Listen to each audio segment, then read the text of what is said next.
So these are the terms I created myself. There's no such thing as screen culture yet. Hoping to get the ball rolling. Because what we have now is screen culture. A lot of you are on your phones, even right now as I speak. That's screen culture. The culture of being on screen.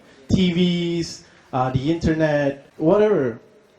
Now, a little bit of background. My name is Qayyum. People fondly know me online as EJ.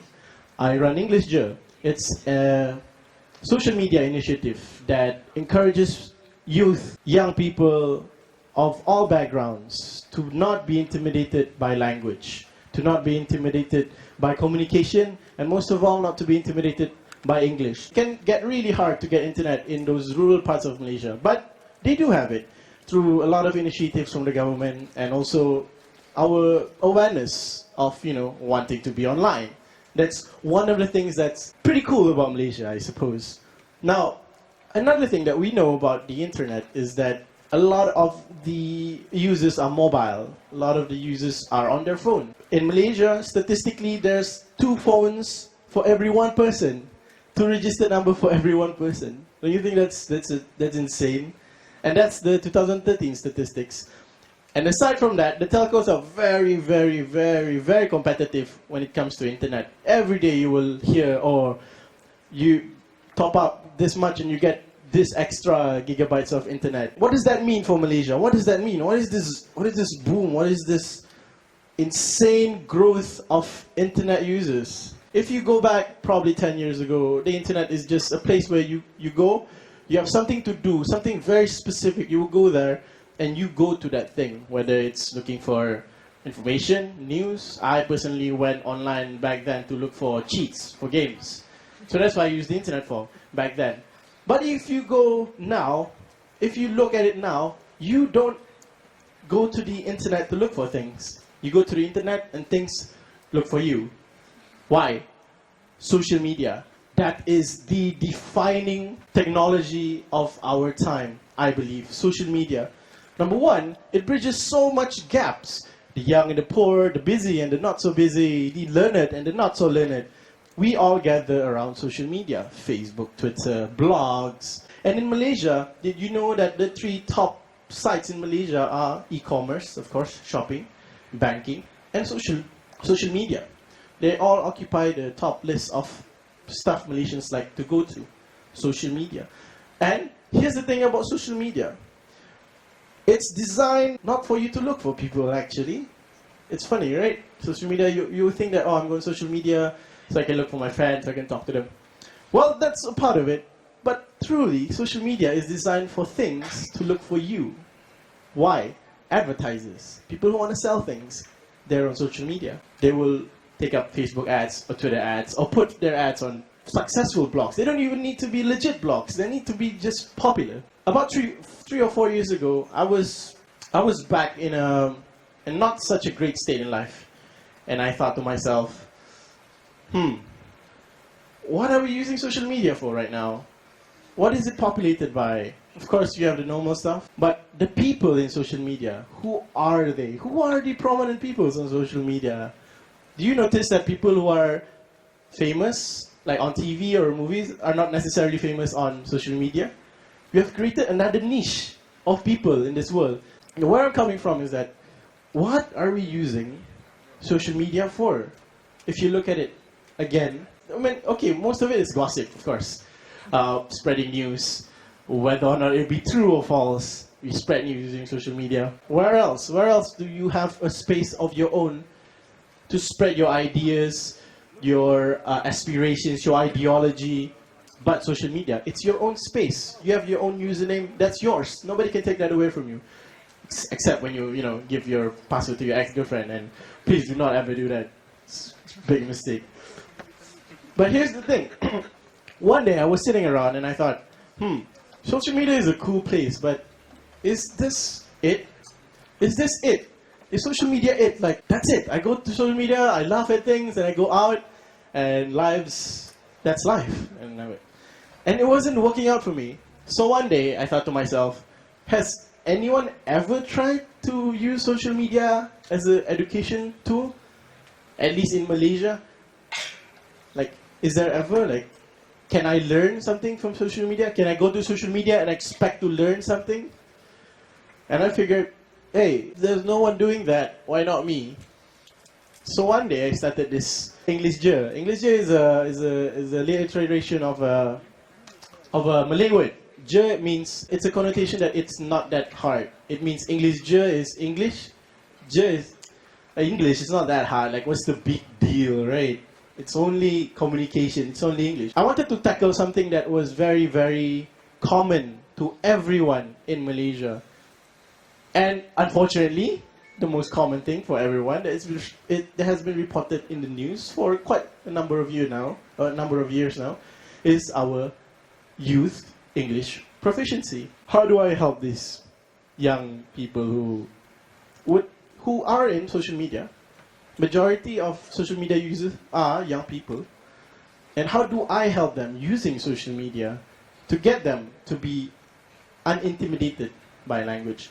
Now, before I could do that, I want to know the problem first. And I hate how Malaysia likes to scare people. Like the news, your parents, your teachers, they like to scare people. They like to say like, if you don't study so hard, if you don't get a degree, you're gonna be someone unsuccessful in a way. I studied because of that. I studied because, oh man, if I don't study, if I don't get a degree, I'll be someone that's not gonna be looked at. And that's why I finished 5 years of law and then quit. Because I just thought that it just wasn't for me.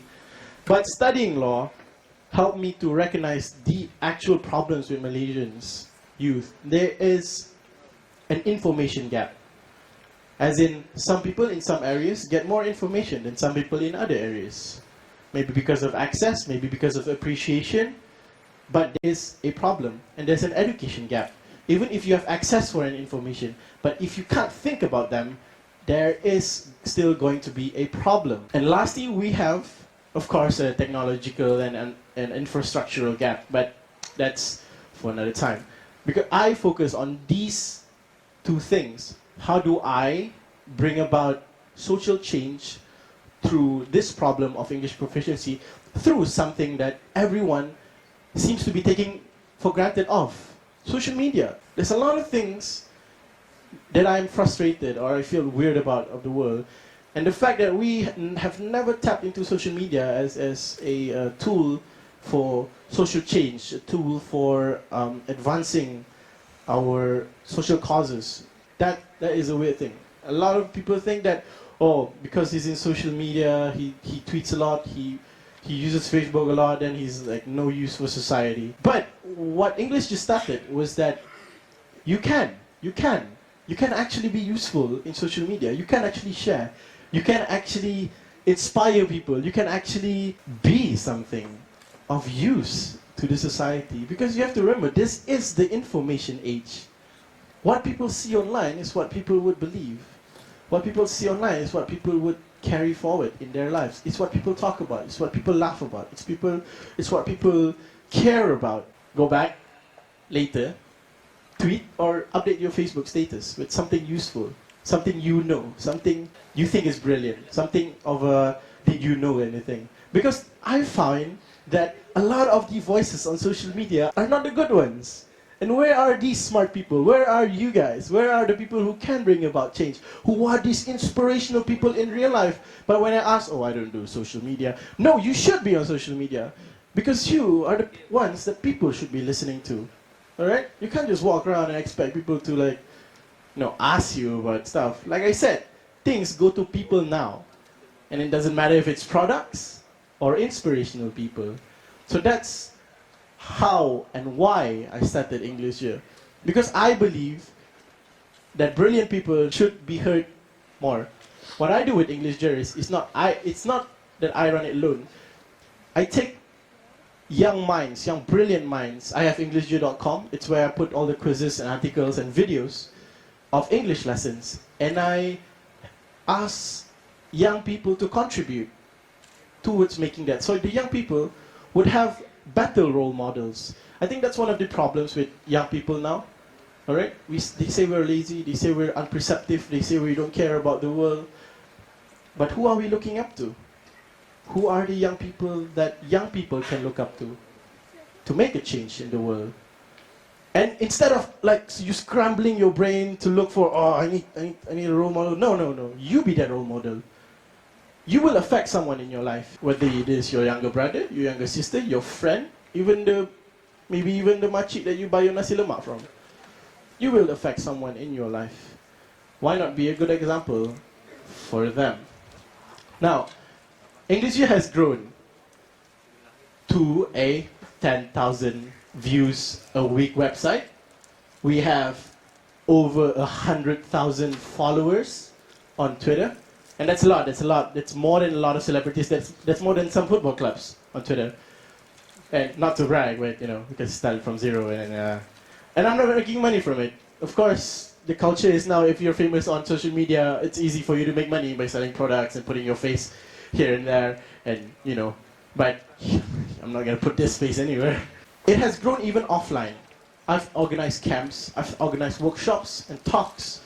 I've organized, but we like to be creative with English here. We organize camps as well.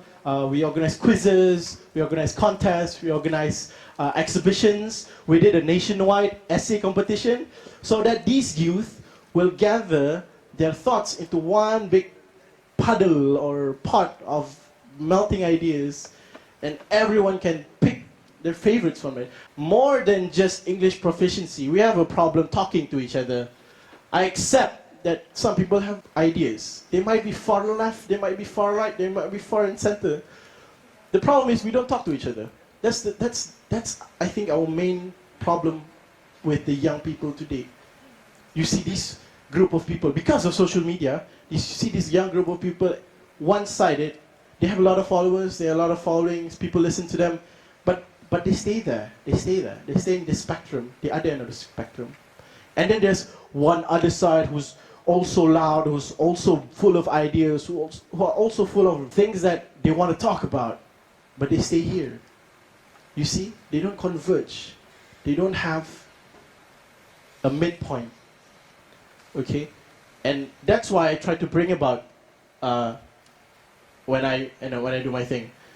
Because if you want to talk about English standards in Malaysia, honestly, I think it's too high. We're not an English-speaking countries. We're not an English-speaking country. Why is the English standard so high? It's so high, in fact, that some people are just completely turned off from speaking. You see? You see what happens when you set this. For me, it's unrealistic. It's super unrealistic. I don't think English should be even taught in schools. It should be a language that, parents encourage, or, it's just there. I mean, if you want to pick it up, it's cool. If it's not, then it's fine. But that's my personal opinion. Of course, English has turned into a language of information, a language of media, a language of entertainment, a language of knowledge. 90% of the internet is English. I know you guys appreciate that. That's why I feel a bit weird telling this. I already know all these things. But here's why English works. Here's why English becomes something of a force. Because number one, we speak the young people's language. All these people who would say things, and they expect the youth to rally behind them when they don't even speak their language. When we don't speak the young tongue. And what I find about our youth is that they are very curious. Youth of Malaysia are very curious. You can see by the amount of things they talk about, the amount of things they criticize, the amount of things they are happy about, they're sad about, they laugh about. They are very curious about the world, but they are often discouraged. Why? Because discourse does not allow for young people to flourish. And that's one of my main concerns about Malaysia. A wise scholar once said that if you want to know how the future is, look at the youth. And of course, I've met very, very talented youth in my time of doing my social work through English. But if you want to look at it as a whole, what we're going to become in 10 or 20 years are just a bunch of passive adults, passive-aggressive adults who can only express themselves in a way that is only self-indulgent, who are only talk because they think they're right. Discourse is not open yet.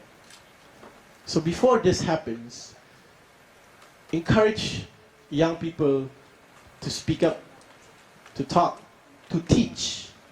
I personally believe that every young people should be given a mandatory 3 months, 6 months teaching stint anywhere after they graduate or after they reach a certain age. Because teaching to me is something very humbling. Because when you think you know everything and then you teach, then you realize that I'm not that smart. Teaching is a very humbling and opening thing. That's why I chose to teach. That's why I don't choose to go through the normal education system, because I wanted to create an education culture. We don't talk about that. We don't talk about education culture so much. And what is education culture? And this is also another term that I come up with throughout my years. Education culture is whatever that you learn outside of your formal institutions, of course.